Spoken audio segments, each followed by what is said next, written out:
आपका पहचान बताने की जरूरत नहीं है, हमें दिखा है तो हम पहचान नहीं बताएंगे। हमारे चैनल में आपका स्वागत है। स्वागत आपका भी है। इतना प्यारा पाबंदी में अभी हम सब लोग होली मना के निकले हैं और होली की ढेर सारी शुभकामनाएं आपको। इतना प्यारा होली मना है और मैं चाहूंगा अपने तीखे बानों को चालू करें, क्योंकि आप मीठा सवाल तो पूछते नहीं है, आप तीखा सवाल पूछते हैं। तो हम मोदी जी से भी सवाल करते हैं और क्या बात, लालू जी से भी सवाल करते हैं। तो पहला सवाल है कि मैंने एक वीडियो आपको भेजा है जी, मुझे समझ में नहीं आया।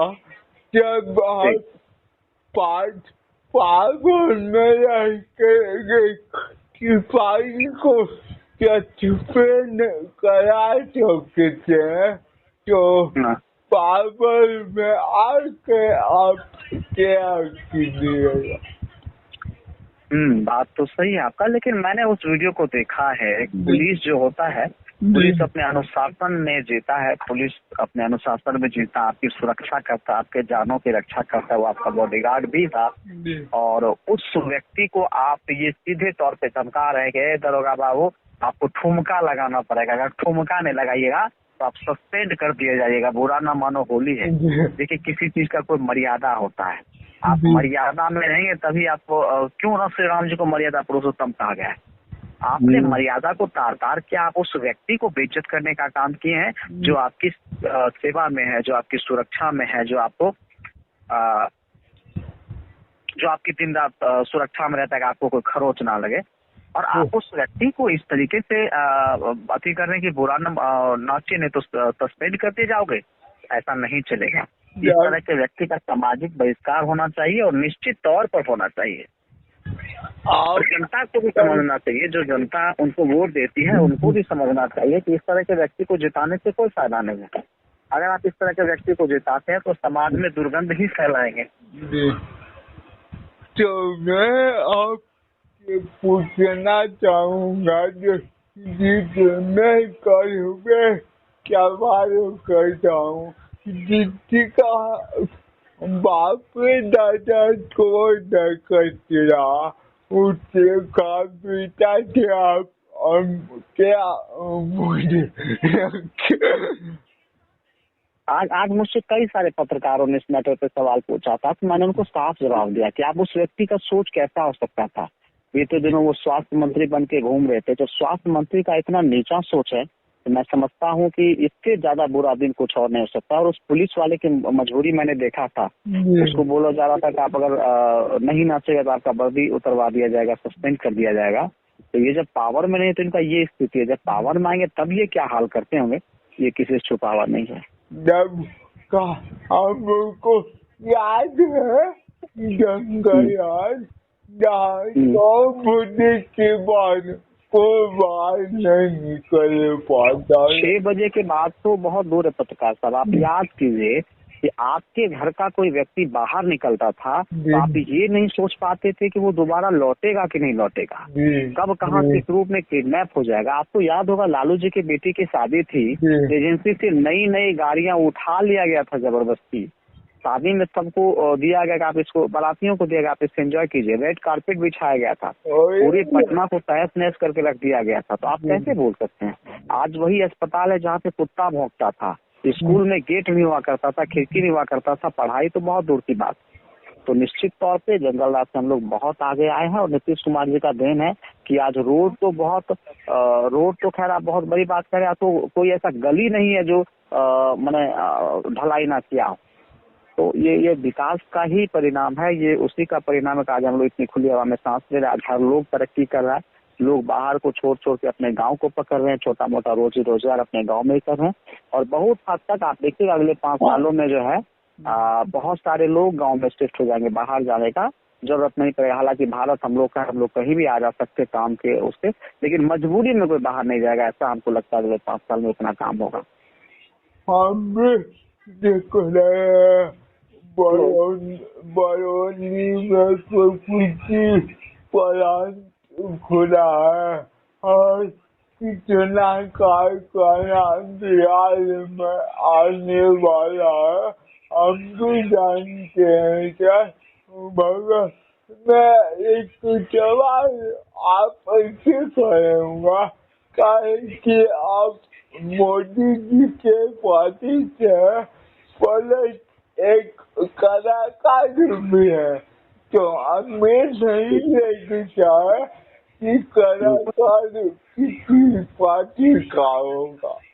तो मैं सवाल करूँगा कि 2016 कानून आया था दिव्यांग के ऊपर, दिव्यांग के ऊपर कुछ बोलते हैं 2016 का कानून आया था, अब तो कानून लागू नहीं हुआ। अभी तो मुझे उसके बारे में जानकारी नहीं है, उस कानून के बारे में उसका अध्ययन करूँगा। कागज़ें पर बन के रख गया, मैं आपको PDF भेजूंगा। तो हमारे मोदी जी का नाम बदल दिए, नाम बदलने से हम लोगों का किस्मत नहीं बदल पाएगा।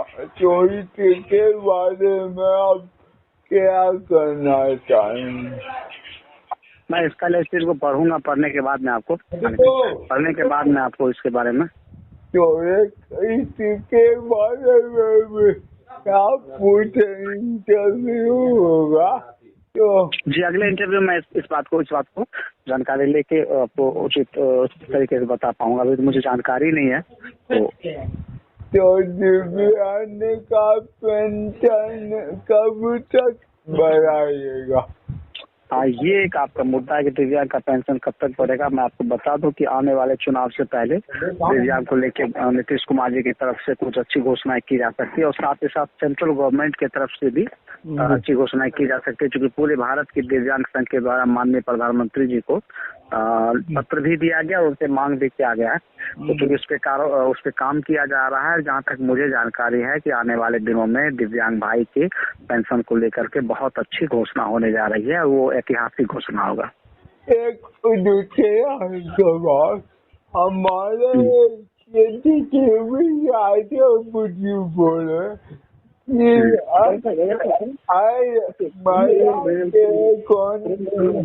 ₹2500 जाएगा। अब मुझको इस मुद्दे में आता है कि ₹2500 आएगा कहाँ से? नहीं, वो तो देखिए वो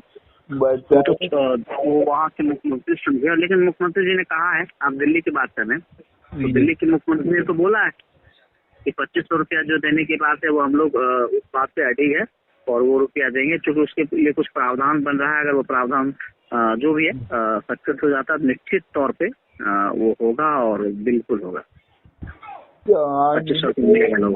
मैं चाहूँगा कि हमारे चैनल के लिए और हमेशा कुछ नया बोलते आए हैं और इसके बाद में कुछ नया बोलिए।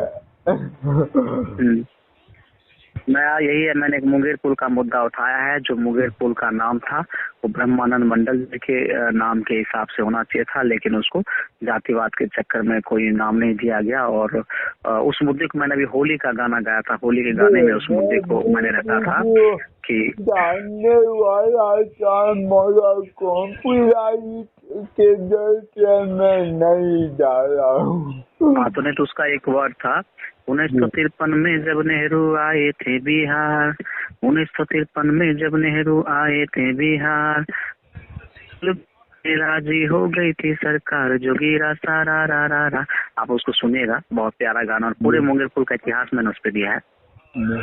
तो अंतिम में मेरे चैनल के लिए कुछ निश्चित तौर पे आप जिस निर्भीकता के साथ सवाल पूछते हैं, एक दिव्यांग होने के बावजूद आपका शरीर काम नहीं करता, आपका मुंह से आप बोल नहीं पाते, उसके बावजूद इतने सारे जगहों पे जाकर के आप पत्रकारिता करते हैं, ये काबिल तारीफ है। ये हर किसी में ये जज्बा नहीं होता है, तो मैं हमेशा से तारीफ करता हूँ। और आपके इस चैनल के माध्यम से आपके जितने दर्शक है उसको ये जरूर कहूँगा कि आपके चैनल को लाइक शेयर फॉलो सब्सक्राइब करें, और निश्चित तौर पर उसको आगे बढ़ाने में मदद मिले। थैंक यू सो मच इस प्यारे इंटरव्यू के लिए। फिर हम लोग मिलेंगे बहुत जल्द। जय हिंद, जय भारत।